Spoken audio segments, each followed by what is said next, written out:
What's going on, SML? SML Countdown is back. Straw, AJ. We got the playoffs getting ready to kick off. It looks like tonight we'll be advancing to the playoffs. So we might as well get an SML Countdown episode in. And just a little spoiler alert, we're going to have a episode or a segment of Name the OC coming up. So AJ got that in, and we're going to go ahead and knock one of those out tonight as well. We'll go ahead and start topic one. Season's winding down. You see there's a lot of force wins, fair sims. They pop up in the game times this time of year. And then in chat, we had DW saying he's more than fine losing because there's no reason to win anymore. Fig won probably two of the biggest games of his time in SML since I've been here. He beat Raider Fan and then QP back to back. And the first thing he says when he comes into chat, he messed up his draft. We see it similarly with gameplay where people just don't notice or don't care unless somebody starts winning, like with Biz. But do you think losing intentionally? I'm not saying these guys are, but maybe not saying they aren't either. Do you think it gets ignored for the bottom tier guys as opposed to somebody like Stavo or Pauly, where you immediately see it and point it out? And AJ, we'll start with you. Well, first off, I don't think some of the bottom tier guys are tanking purposely. Maybe I feel like that's like a coping mechanism for them when it gets to the end of the season. They're like, I feel better about this knowing that, I'm still going to be a top 5 pick. I think a lot of those guys are in it for, A, just being in the league, and B, they like the team building process of it, and who, they get first dibs every draft. So guys like Fig, deep down he's probably like, he was pumped that he got those 2 wins, especially over QP. I mean, he was even saying that was the first time he's ever beat him in SML, which is quite a long time. But yeah, guys that lose a lot don't know how to win. I don't think he knew what to do, so he just, saying some stuff in chat that, probably shouldn't have said. But I will agree that, it gets ignored from some of the guys that are not on that top tier level. If a guy like Stavo tanks, it's a lot more noticeable. A guy like it's really that Stavo tier where it's noticeable. Guys like Dan and Prime and you and some others, they don't. There's never any thought whether they're tanking or not because they're never losing more than 8 games. You know what I mean? So yeah, I mean, there's definitely more leeway for the guys that lose a lot, but I think Big and DW. I feel like that's like a coping mechanism. Like, well, that sucks that I won these games. I don't think they know what to do whenever they win, so they're just saying stuff. All right. Straw, do you think it is that it happens so infrequently they don't know how to win? Oh yeah, for sure. I mean, I definitely think that's a part of it. You have guys who, um, well, one to talk to the sort of losing intentionally, and if it's ignored at the bottom, I think you have some guys where, you're not maybe you're not as fine tuned into their game and watching what they're doing and their tendencies, and so if they lose, you do sometimes expect that they're supposed to lose or that they might lose those games, which is why it's so cool when you see them, come out and win against a QP or whoever.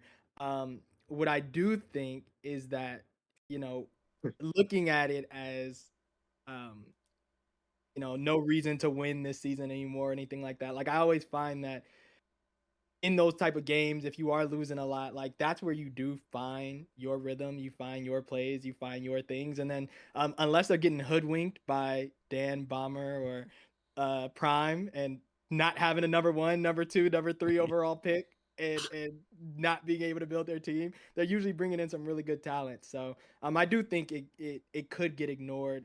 I would really push those guys or anybody who's like struggling through a season, like use that time to just figure some things out and don't give away your picks to Prime Bomb or Dan because That's we're gonna edit that last part out. We don't need to leave that part in there.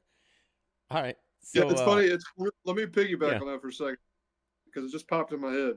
It's funny that the losing guys say, "Man, I really shouldn't have won that game," and then the winning guys are always like, "There's always some excuse like, well, I was going for the passing record, or I was, I was up too late, or I feel I sound like I'm picking on Dan. I'm not. I've heard this from several people, they always have excuses. Those are just the most recent ones, but it's funny how that kind of works. Yeah. All right, so we'll move on to topic 2. Topic 2, AFC has had 3 different Super Bowl participants, right? So we had Dan season 1, KP season 2, Raider fan season 3. NFC, it's been Prime. That's it. Do you see anyone else get into the Super Bowl, or just a repeat of these same 4 teams? And Straw, will start with you. Yeah, the NFC, I really have no clue, man. It just seems like it's gonna be Prime in there every single time. It's not looking good right now. AFC, I truly think we're gonna have someone different every single season. I think it's gonna keep shifting and changing, which is kind of cool. Um, Everybody in the AFC can beat everyone in the AFC, so then it kind of comes down to who's playing the best ball at the right time. The NFC, I just don't know, man. Prime is also a good team builder, so is that team ever gonna be bad? It's rough. So I don't know who's stopping Prime from going to a Super Bowl, but I think the AFC is gonna switch every season. All right, AJ, what do you think? Somebody's going to take Prime out at some point. It might be late in the cycle, or he's goofing around. I don't know, but at some point he's going to lose, whether it's in a wild card round or whether it's in the NFC Championship. Something's going to happen. Something, whether it's fluky, whether it's a flu game, you know, later in the cycle too, the teams start to kind of catch up. I know his team's probably not ever going away, or there's probably never going to be a drop off, but um, somebody's going to be up there, whether it's Stavo or maybe it's just somebody random that happens to slip up and beat him in the playoffs, and then anybody at that point, it's wide open NFC. Like it gets real interesting at that point because yeah, whoever beats him, I don't think has like the inside track. I mean, it's a fluke yeah, win. at that point it's a complete free for all. I mean, you could see, hey, you could see anybody in there. So as long as you're in the playoffs, it's just you just want somebody to take Prime out. Otherwise, if you make it to the NFC Championship, you're going to have to do it yourself. Yeah, see, I don't think anybody makes it out of the NFC besides Prime, especially the further we go. If he gets 4 in a row and then he gets 5 in a row, if he hits 5 in a row, he's getting all 9, because I think you see him already in chat twice this cycle. Oh, 20 and 0, 17 and 0, like he's undefeated. I mean, an undefeated season's cool, but can you imagine if he goes to the Super Bowl in every single season out of the NFC? I think for him, that's going to be a lot bigger goal than an undefeated season. Oh God, we'd really never ever hear the Yeah, we'd have to pull out a bounty gate or something to prevent that from happening. Yeah, I mean, I'm just going to say I predicted this when he took the Lions, that was just going to be it for the cycle for that conference. So, and it seems to be that's the way it's going. All right, next topic. What do you see as the meta so far this year? We hear it all the time. Matt constantly with the I don't run shotgun runs, and I don't do stretches, and apparently he doesn't return kicks either. Now he doesn't even play shotgun at all. So what do you see so far as the meta this year? The actual, not the Matt, I don't do anything but run into my center's ass. And AJ, what do you think on that? On offense, it's 100% without question. Spread the defense out, run it up the middle. There's just less bodies for already a really overpowered run game in this Madden. That's why you're seeing everybody saying, "Well, I just play base, even if it's a freaking 4 or 5 wide receiver set." People are coming out in 4-3, just like they're more scared of getting gashed by a halfback base run than they are of verts. You know what I mean? So I feel like that's definitely the meta on offense. Defense, if you find out the meta, let me know because I have no clue. All right, Straw, what do you think? Yeah, I also want that defensive meta. You find out, you let me know. I need that one. It's interesting because I don't know if maybe I just haven't been paying enough attention, or I haven't found anything that seems like it always is working or is working well. But one thing that I think I've seen everybody run, literally everybody, has been some form of play action boot. Yeah. I think those boots are really powerful and strong, and everybody does them. It's like the play action that I think I've seen literally everyone run. I actually have to think if Matt has run it. If Matt's run it, then everybody. he took PA out at somewhere along the way. I don't know. It's every season he takes something away. Least Now he sim guy doesn't. in the Now he league. only runs in straight Least lines. sim guy in the league. 100%.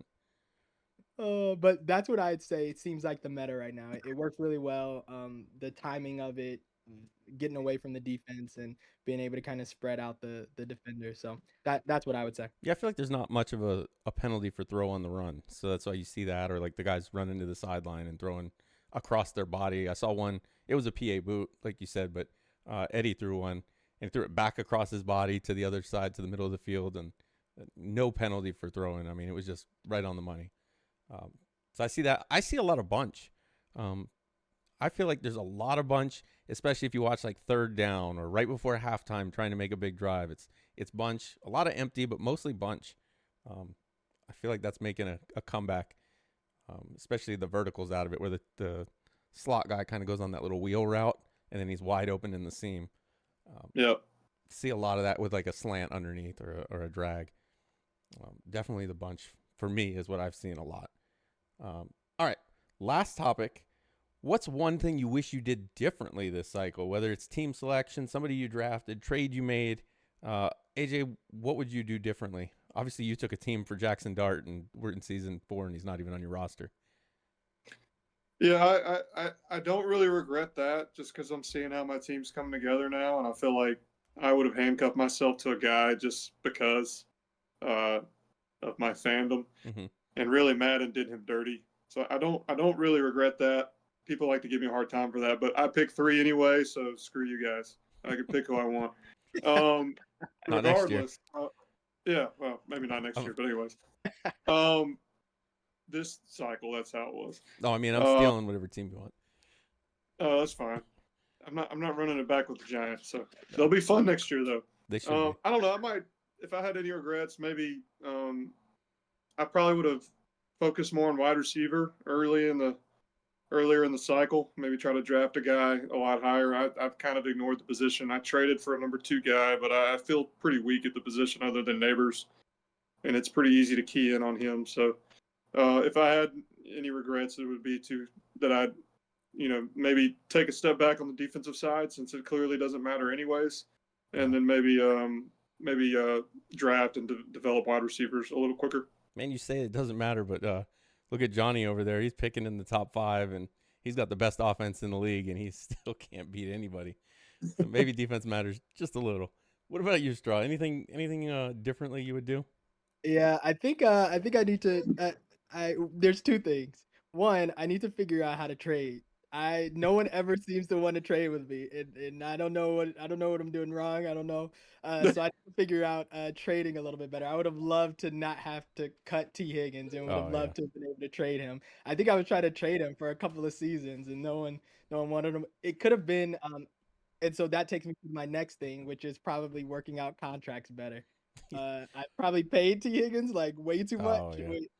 Started it, and then I was also messing around with restructuring contracts, and I think I might have driven my team off a cliff. So we're gonna see what's about to happen. Yeah, that could happen quick. Mine is my team selection. I DM'd Matt before the draft, and I was like, "Hey, are you taking Seattle?" He's like, "Yep, I'm taking Seattle." I said, "Okay, well, I'm not gonna take him, even though I pick ahead of you. I like him, but I'm not taking him." He's like, "Okay, I'll let you know if anything changes." Well, then day of the draft, all of a sudden it's, we're going to Philadelphia. Philadelphia this. So, of course, I'd already picked my primer team. So, my regret is I should just go with whatever team I want. I'm not going to pay attention to who's picking right behind me. Cuz I would have been the Browns in primer, and that would have made primer a lot more interesting, and then I could have been Seattle, but it worked out. I do like my Buccaneers in primer. But that would be my regret. And then Meats getting the Ravens. Good God, could that have been a worse division? So it just double kick in the nuts there. So that would be my regret. With that, let's move on to name the OC. And I think you guys can see on the screen, because I'm sharing my screen, which for whatever reason it looks like it shrunk a little bit. So hopefully you can still see it. AJ, you want to go ahead and lead us through this episode of Guess the OC? Yeah, hold on. I'm having trouble seeing it myself, so I'm pulling up the. All right. Well, it's Is it- round one. I think you know what the 3 plays Yeah, are. I'll for do round my one. best. I'll do my best to read it here. All right. All right, y'all know the rules. I'm going to list off several plays from a SML member's drive, and you have to try to guess who it is, and it is multiple choice. If you're listening, feel free to make your own guesses. So, round one, I wanted to start off with an easy one just to ease everybody else back into the game. We have QB Neal, QB Neal, QB Neal. And your choices are Steve, Prime, Mike, and CC. And Straw, I'll let you go first here. Yeah, I mean, to be doing a QB Neal, you got to be winning. So I'm going with Prime. Okay, Bomber. Yeah, I think I'm gonna go with Prime on that one. I don't see the other ones winning enough for it to be them. I'm gonna go with Prime. Yeah. The answer's Prime. That was a gimme. We're not counting that one. Oh, that might be the only one I get right. We might need to count. On to the number two. All right, number 2. Oh my gosh, forgive me. I got to try to. All right, I'll read tell you what. this here. If you watch in the chat, what I'll do is I will load them up so you can see them in the chat. This might make it easier. We'll see if that makes it easier. There we go. Put my 2020 to the test here. All right, round 2. We got shotgun tight Y off inside zone, single back deuce close, PAX post cross, pistol ace halfback dive, single back deuce close again, halfback zone weak, single back bunch X nasty, PAX out cross again, but a different formation. And then we have shotgun wide trips 4 verts. Our options are KP, Johnny, Hertz, and Straw. Bomber, I'll let you go first. Of course I got to go first. Shotgun tight inside zone. PA, man, 2 This PAX. was the first drive of the game. First drive of the game. All right, I'm Yes. gonna go Johnny. Okay, Straw. Yeah, when I was thinking about it, one to do 2 play action crosses in the first drive of the game, mixed with a little bit of single back and pistol, but really throwing the ball a lot. I'm going with Johnny on this one. All right, you are both incorrect. It is Wow. actually Young Hertz. Hertz Oh, Young Wade. Hertz is running the same play in the first 5 plays. Okay.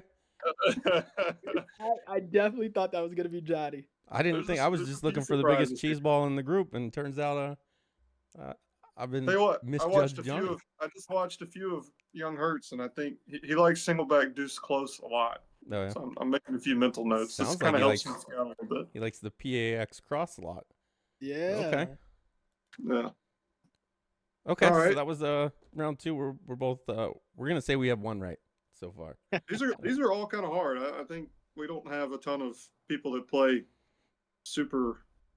There's not any obvious ones like I feel like there was last cycle. So, which is Yeah. a testament, I guess, to some of the variety of playbooks. All right, round 3. Shotgun wing offset, RPO read bubble. Shotgun tray offset, inside zone. I-form wing, PA sprint, running back flat. Strong wing, mountain zone weak. Pistol strong, PA corner halfback slip. Shotgun normal Y off close double slant. And I-form wing, HP power G. Straw, you want to go first?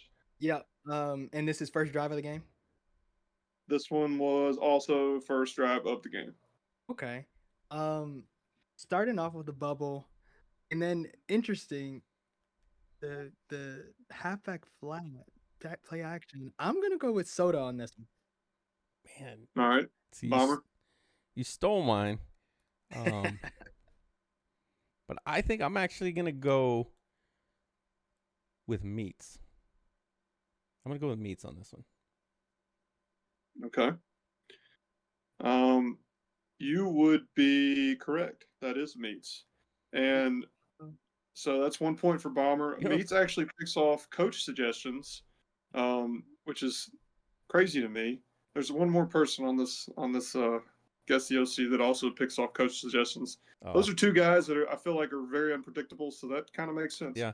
Meats, the reason I picked it, every time I play Meats, he's a scumbag. He either starts with a stretch or an inside zone. So as soon as I saw an inside zone with an RPO to start the first 2 plays, I knew it was Meats.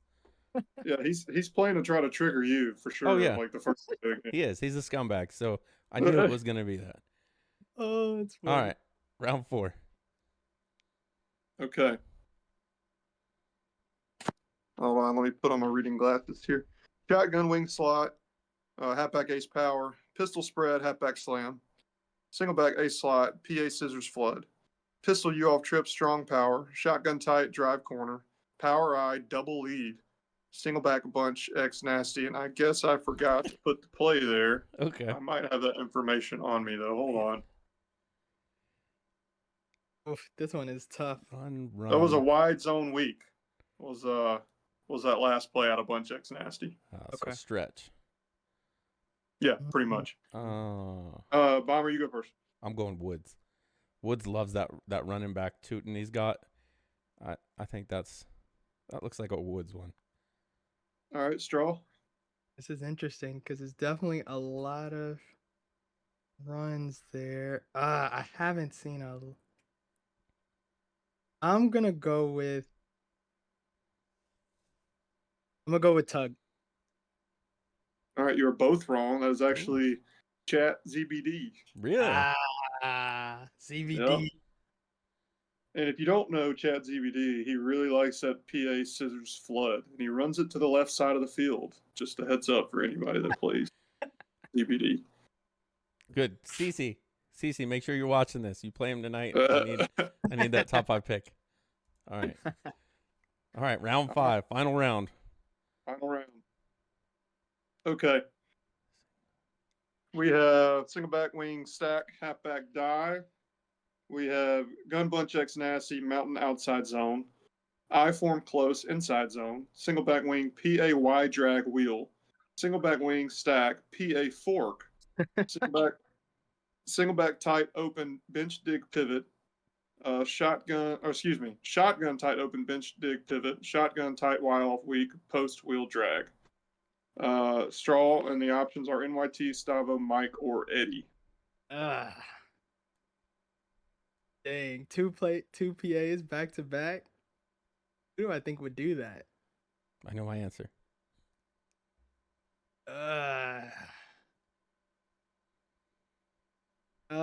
I'm gonna go with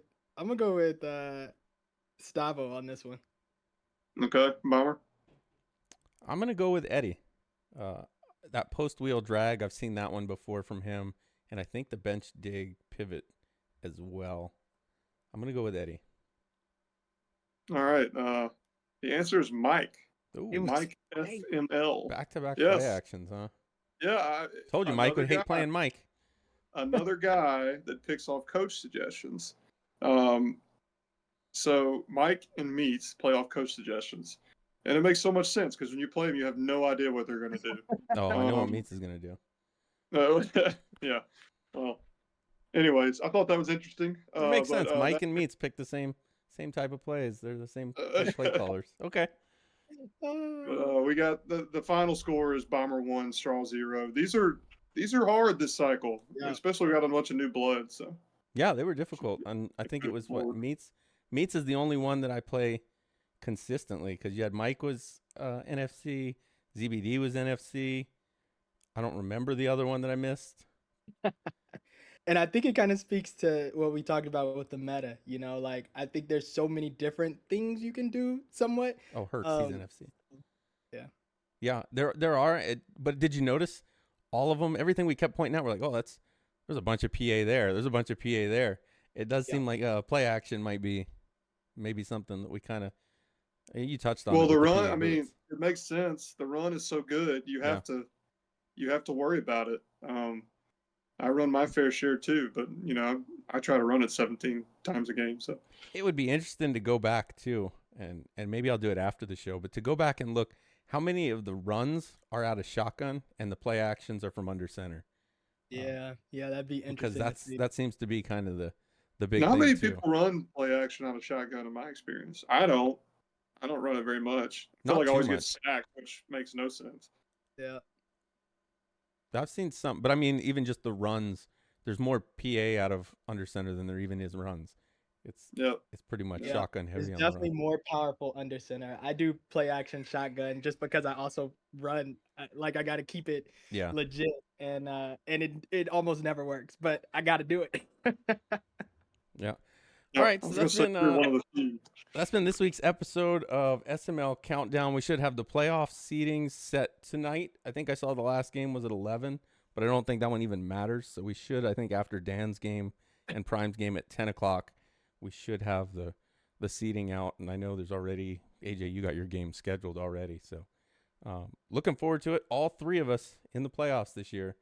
So looking like SML Countdown well represented. No other show that I can think of has everybody on the show in the playoffs. So, congratulations to you guys. Hey, AJ, go beat Prime and get to the Super Bowl. That's right. You got to be the one to do it. I'll give it my best shot, as always. All right. You heard it here. AJ guarantees victory. We'll see you guys next time.